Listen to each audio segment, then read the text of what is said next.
दुनिया में सबसे ज्यादा रियल एस्टेट का जो डिस्प्यूटेड लैंड है वो इस्राएल का लैंड है।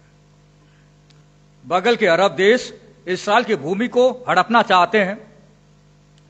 अगर आप इस्राएल के इतिहास को पढ़ेंगे शुरू से ही, तो वो एक ऐसा देश है जहां पे कई लोगों ने कब्जा किया।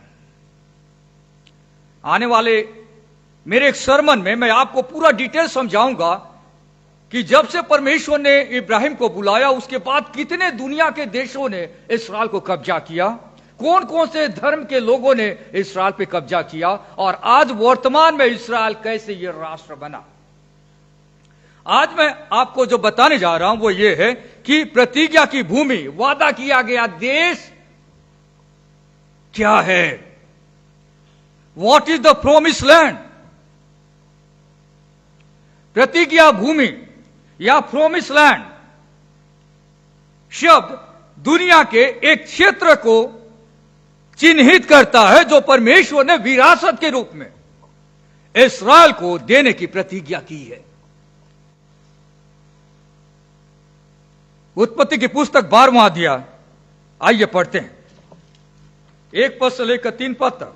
यहोवा ने अब्राहम से कहा, अपने देश और अपने कुटुंबियों और अपने पिता के घर को छोड़कर उस देश में चला जा जो मैं तुझे दिखाऊंगा, और मैं तुझसे एक बड़ी जाति बनाऊंगा और तुझे आशीष दूंगा और तेरा नाम महान करूंगा और तू आशीष का मूल होगा। उस देश में चला जा। एक देश की चर्चा यहां पे चल रही है। पश्चात यहोवा के इस वचन के अनुसार अब्राहम चला और लूत भी उसके संग चला, और जब अब्राहम हारान देश से निकला उस समय वो 75 वर्ष का था। इस प्रकार अब्राहम अपनी पत्नी सारे और अपने भतीजे लूत को और जो धन उन्होंने इकट्ठा किया था और जो प्राणी उन्होंने हारान में प्राप्त किए थे सबको लेकर कनान देश में जाने को निकल चला, और वे कनान देश में आ गए। वो ये कनान देश में आ गए जिस देश को देने की प्रतिज्ञा परमेश्वर ने इब्राहिम से की थी। 12 उसका 5 में लिखता है कि वे कनान देश में पहुंच गए। और जब वे कनान देश में पहुंचे तब उसके बाद फिर से परमेश्वर ने अब्राहम से कहा, पश्चात में तब यहोवा ने अब्राहम को दर्शन देकर कहा, यह देश मैं तेरे वंश को दूंगा। और उसने वहां यहोवा के लिए जिसने उसे दर्शन दिया था एक वेदी बनाई। यह एक वास्तविक लैंड है। यह एक फिजिकल लैंड है जिसे कनान की भूमि कहा जाता है। और उसके बाद अगर हम आगे बढ़ते हैं, फिर से परमेश्वर अब्राहम से इस प्रतिज्ञा को रिपीट करता है। 15वां अध्याय पद 18, यहां लिखा है कि इसी दिन यहोवा ने अब्राहम के साथ यह वाचा बांधी। वाचा क्या है? मिस्र के महानद से लेकर, मतलब मिस्र में जो नदी है, रिवर ऑफ इजिप्ट, मिस्र के महानद से लेकर परात नामक बड़े नद तक। परात क्या? Euphrates river. मिस्र के महानद से लेकर परात नामक बड़े नद तक जितना देश है, ध्यान से सुनिएगा, जितना देश है, बीच में जितने देश आते हैं। और उस समय उस देश में कई सारी जातियां रह रही थी जिनका जिक्र किया गया है, अर्थात केनियों, कनिजियों, कदमोनियों, हितियों, परिजियों, रपाइयों, एमोरियों, कनानियों, गिरगाशियों और एबुसियों का देश मैंने तेरे वंश को दिया। यह परमेश्वर की प्रतिज्ञा थी। फिर से उत्पत्ति उसका 17वां अध्याय पद 8 में परमेश्वर कहता है, 17 का 8 देखिए यहां पे, और मैं तुझको यानी अब्राहम को और तेरे पश्चात तेरे वंश को भी यह सारा कनान देश जिसमें तू परदेशी होकर रहता है इस रीति दूंगा कि वो युग युग उनकी निज भूमि रहेगी और मैं उनका परमेश्वर रहूंगा। यानी मतलब क्या है? परमानेंटली मैं तुझे दूंगा। यह वो लास्टिंग पोजेशन। युग का मतलब क्या है? हमेशा के लिए यह भूमि तेरी होगी।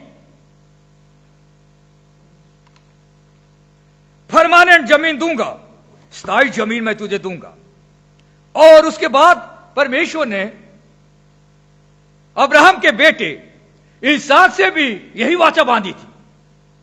उत्पत्ति उसका 26वां अध्याय देखिए, पर 3 और 4।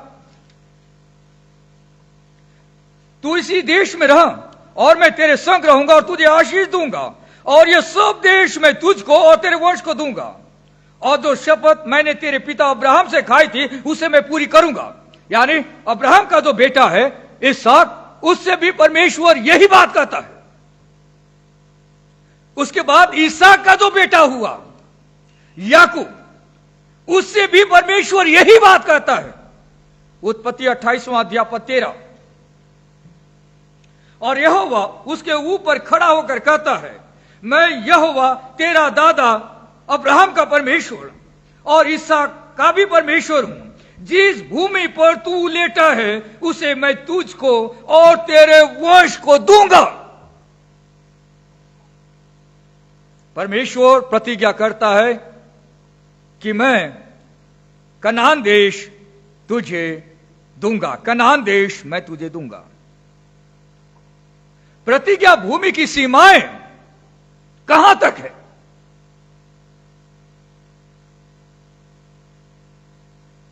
परमेश्वर ने इब्राहिम से वाचा बांधी और हम यहां पे देखते हैं उत्पत्ति 15 के 18 पद में परमेश्वर उस एरिया के बारे में बताता है जो अब्राहम के वंशज को मिलने वाला है। और वहां पर कई सारी जातियां रह रही थी। मूर्ति पूजक जातियां वहां पर रह रही थी। पर यह जो डिस्क्रिप्शन है, यह जो वर्णन है, यह बताता है कि परमेश्वर के दिमाग में मात्र एक छोटा सा टेरिटरी नहीं था, एक छोटा सा प्रांत नहीं था, एक छोटी सी भूमि नहीं थी जिसमें कनानी लोग रहा करते थे, पर वो पूरा एरिया था जो मिस्र के नदी से यूफ्रेटस नदी के बीच में आता है। और large geographical area was involve. यह एक बड़ा एरिया था।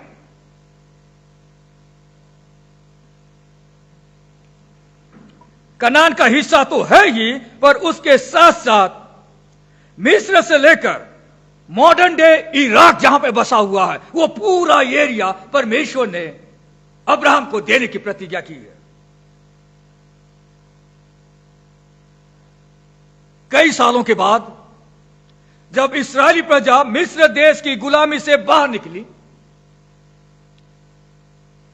1446 बीसी में मूसा की अगुवाई में वापस अपने देश में आने के लिए, मूसा के मरने के बाद यहोशू के डायरेक्शन में इस्राएली कनान देश में एंट्री मारते हैं। फिर से एक बार परमेश्वर बताना चाहता है कि कौन सा एरिया है जो तुझे कैप्चर करना है। देखिए, पढ़ते हैं यहोशू 1 अध्याय 50, 1 से 4 तक हम पढ़ते हैं। यहोवा के दास मूसा की मृत्यु के बाद यहोवा ने उसके सेवक यहोशू से जो नून का पुत्र था कहा, मेरा दास मूसा मर गया है, इसलिए अब तू उठ, कमर बांध और इस सारी प्रजा समेत यरदन पार होकर उस देश को जा जिसे मैं उनको अर्थात इस्राएलियों को देता हूं। उस वचन के अनुसार जो मैंने मूसा से कहा, अर्थात जिस जिस स्थान पर तुम पांव धरोगे वो सब मैं तुम्हें देता हूं। जंगल और उस लबानों से लेकर परात महानद तक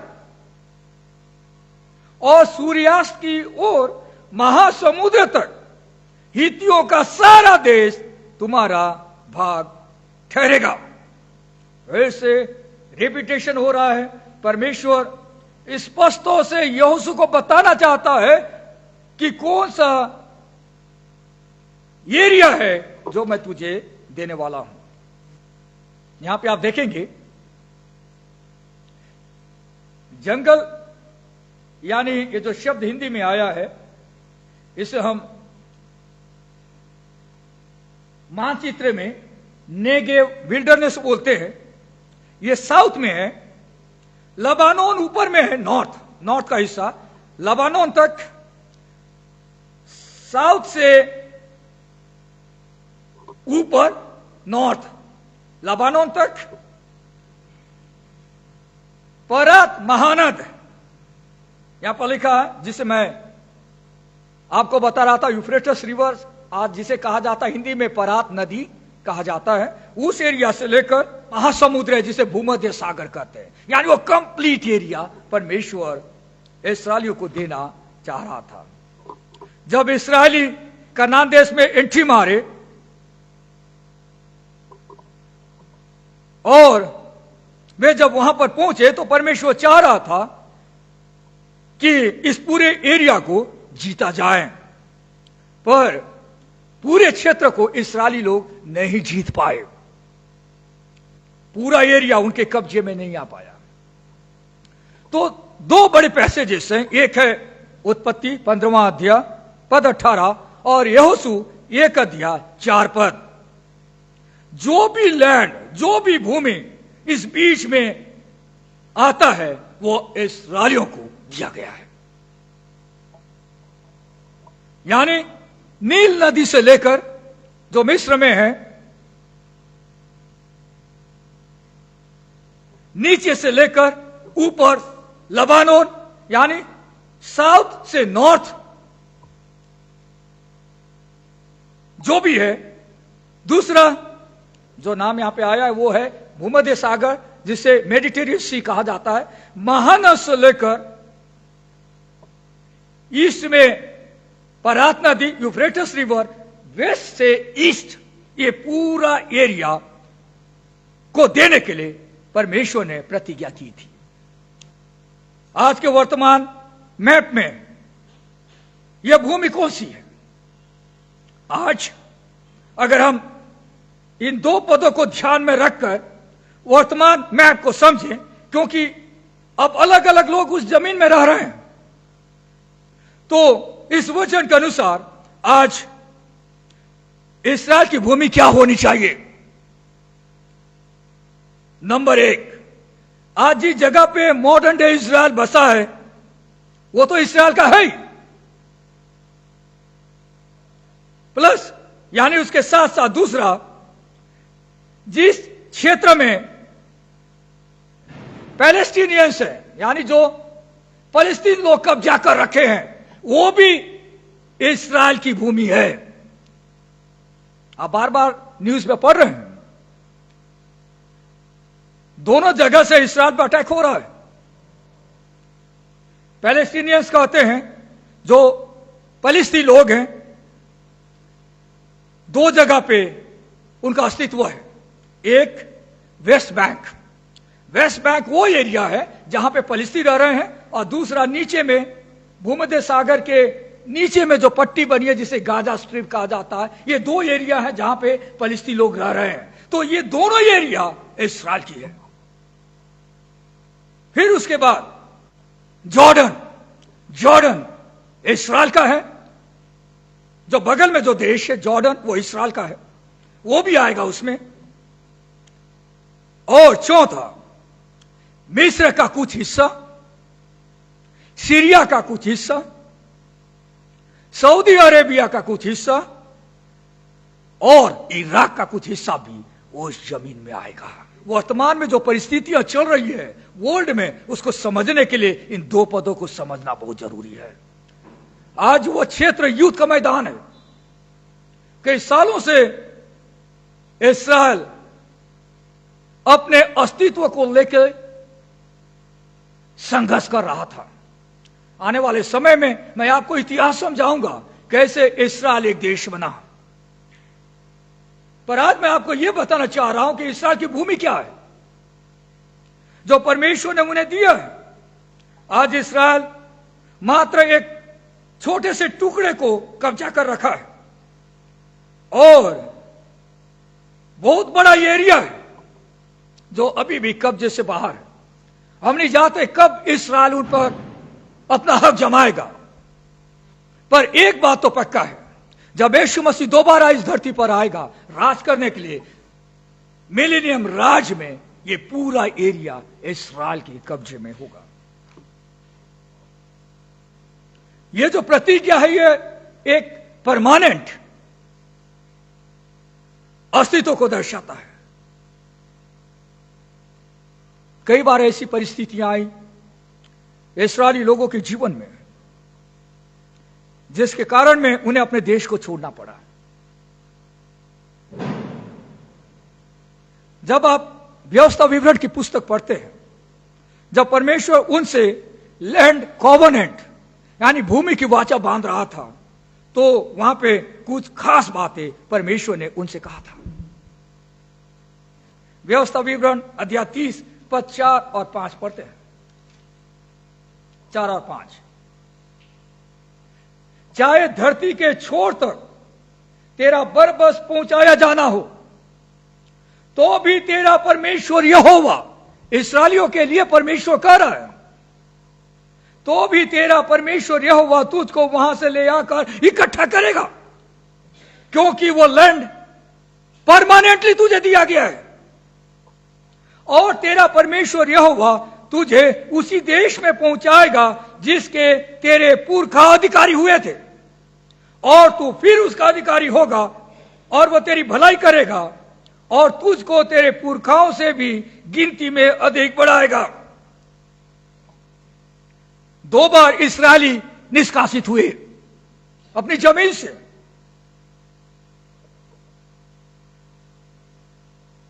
एक बार जब बाबुल राजा उन्हें बंधुआई में ले गया 586 बीसी में, मंदिर को उसने डिस्ट्रॉय कर दिया। यहूदा के लोग बंधुआई में चले गए बाबुल में।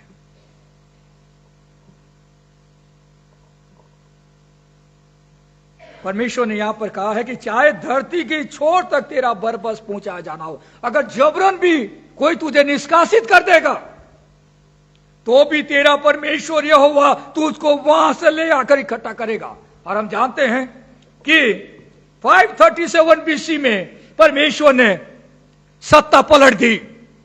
बाबुल के बदले में पर्शिया पावर में आ गया, वर्ल्ड पावर बन गया, और उसने डिक्री निकाला, आदेश निकाला कि इस्राएली लोग वापस अपने देश जा सकते हैं।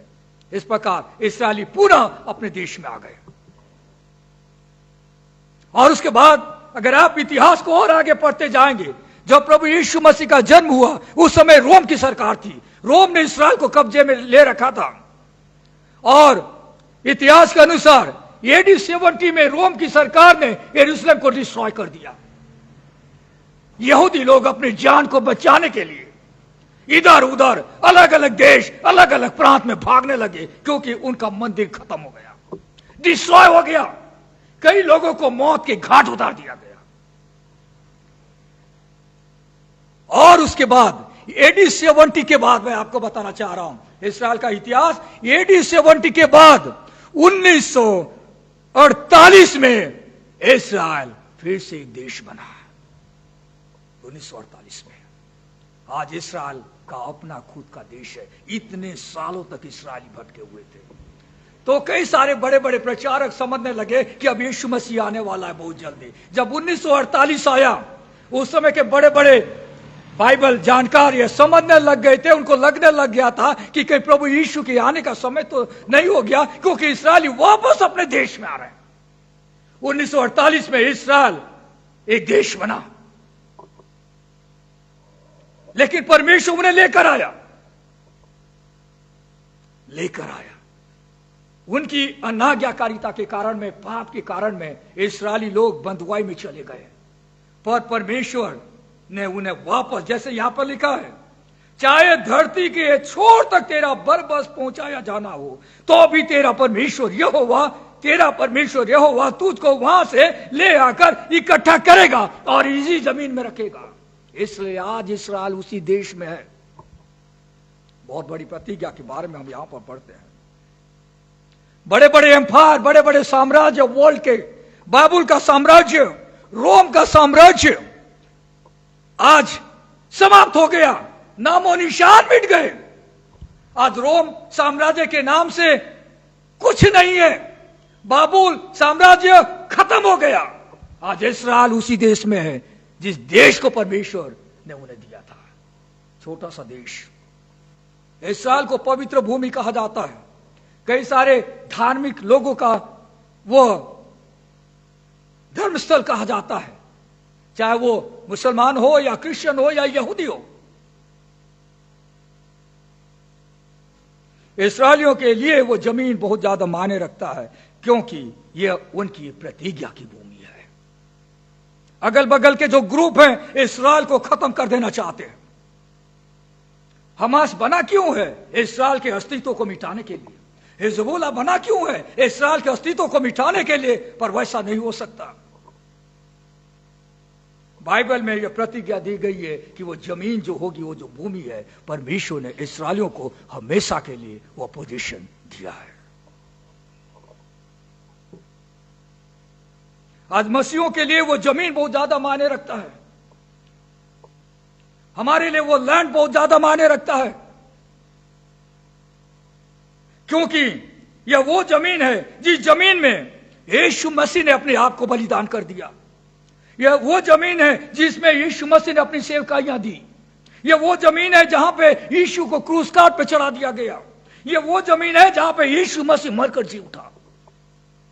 यह वो जमीन है जहां पे कलीसिया की शुरुआत हुई। यह पवित्र भूमि वो भूमि है जहां पे परमेश्वर ने यीशु मसीह के रूप में वर्ल्ड में अपना प्रगटीकरण दिया था। बड़े बड़े चमत्कार यीशु मसीह ने इसी जमीन में किया। और एक दिन जब यीशु मसीह दोबारा आएगा तो उसी जमीन से वर्ल्ड पर वो राज करेगा। इसलिए वो जमीन बहुत मायने रखता है।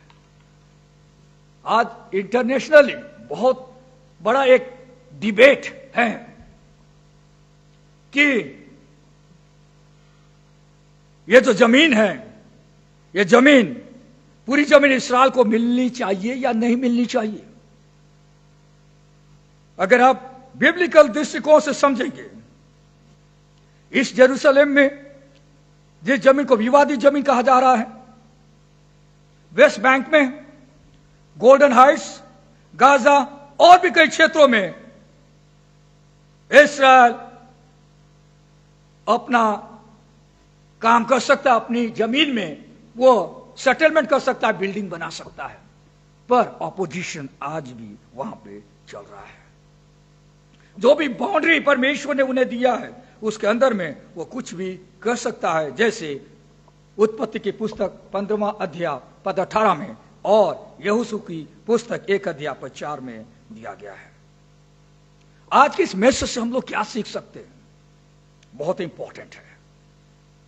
परमेश्वर अपनी प्रतिज्ञाओं को पूरा करता है। बहुत इंपॉर्टेंट ट्रूथ है।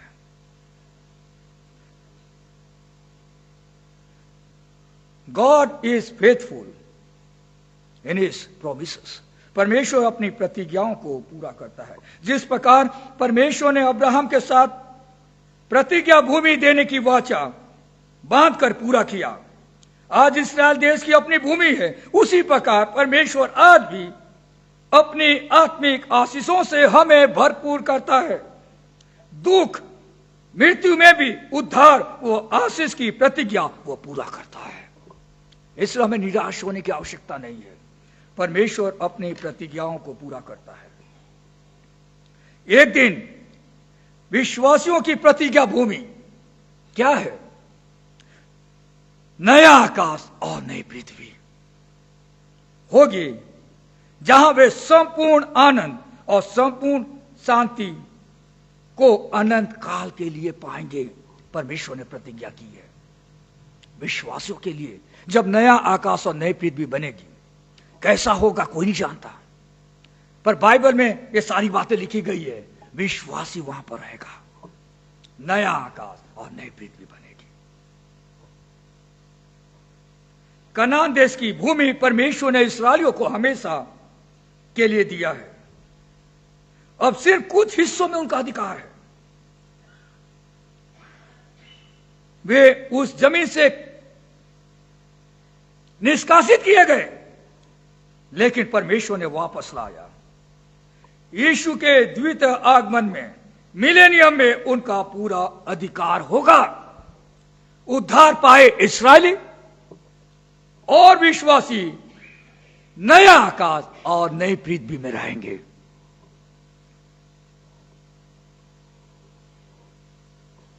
जिस प्रकार कनान देश इस्राएलियों के लिए सुख, आनंद और विश्राम का स्थान बना, उसी प्रकार विश्वासियों के लिए नया आकाश और नई पृथ्वी संपूर्ण शांति का स्थान होंगे। मेरे प्रियो, परमेश्वर मुझे और आपको इन वचनों के द्वारा यह एक बड़ा मैसेज देना चाहता है कि परमेश्वर अपनी प्रतिज्ञाओं को पूरा करता है। उसने इस्राएलियों के साथ अपनी प्रतिज्ञा को पूरा किया। पाप के कारण में वे निष्कासित हुए, लेकिन परमेश्वर ने प्रतिज्ञा की थी, इसलिए वापस अपने देश में बसाया। आज जो क्षेत्र हैं उनके कब्जे में नहीं है, एक दिन वो क्षेत्र भी इस्राएलियों के कब्जे में आ जाएंगे। मेरे और आपके लिए यह एक बहुत ही बल देने वाला मैसेज है। परमेश्वर ने भी अपने वचन में अपने लोगों के लिए प्रतिज्ञाएं की है। उद्धार की प्रतिज्ञा उसने की है, वो अवश्य पूरा होगा। नया आकाश और नई पृथ्वी में प्रभु के लोगों को रखने की प्रतिज्ञा की है, वो अवश्य पूरा होगा, क्योंकि हमारा परमेश्वर प्रतिज्ञाओं को पूरा करने वाला परमेश्वर है। We have promise keeping God. आज एक बड़ा सत्य मेरे और आपके लिए है, परमेश्वर अपनी प्रतिज्ञाओं को पूरा करता है। परमेश्वर अपनी प्रतिज्ञाओं को पूरा करता है। जो इसराइल के लिए की गई है उन्हें उसने पूरा किया। मसीहों के लिए जो की गई है उसे भी आज प्रभु पूरा कर रहा है, और एक दिन और एक बड़े स्तर पर हम प्रभु की प्रतिज्ञाओं को अपने लाइफ में एक्सपीरियंस कर पाएंगे। आइए प्रार्थना करें। प्यारे परमेश्वर पिता, हम आपको धन्यवाद देते हैं आज के इस पवित्र वचन के लिए। आपने इस्राएल देश को चुना और उन्हें प्रॉमिस लैंड दिया। इस्राएलियों की अनाज्ञाकारिता के कारण में वे निष्कासित भी किए गए, पर आपने अपने प्रतिज्ञाओं को पूरा किया और वापस उन्हें अपने देश में बसाया। जब रोम की सरकार थी AD 70 में, उसने इस्राएल को कंप्लीटली बर्बाद कर दिया। यहूदी लोग अपनी जान को बचाने के लिए इधर उधर भागे, और किसी ने कभी सोचा नहीं था कि सैकड़ों सालों के बाद फिर से इस्राएल एक देश बन पाएगा और यहूदियों के लिए वो जमीन फिर से उपलब्ध हो पाएगी। आपने यह काम कर दिखाया और साबित कर दिया कि आप विश्वासों के परमेश्वर हैं, प्रतिज्ञाओं को पूरा करने वाले परमेश्वर है। प्रभु, आपने हमारे लिए भी प्रतिज्ञाओं को किया है। आपने उद्धार की प्रतिज्ञा की है। आपने हमें अपने साथ ले जाने की प्रतिज्ञा की है। आपने नए आकाश और नए पृथ्वी में हमें रखने की प्रतिज्ञा की है, और हम पूरा पूरा विश्वास करते हैं कि आपकी प्रतिज्ञाओं को आप पूरा कर रहे हैं। आज के इस वचन के द्वारा हमसे बातचीत करने के लिए हम आपको धन्यवाद देना चाहते हैं, और हमारे एकमात्र उद्धारकर्ता प्रभु यीशु मसीह के नाम से हम इस प्रार्थना को मांगते हैं। आमीन।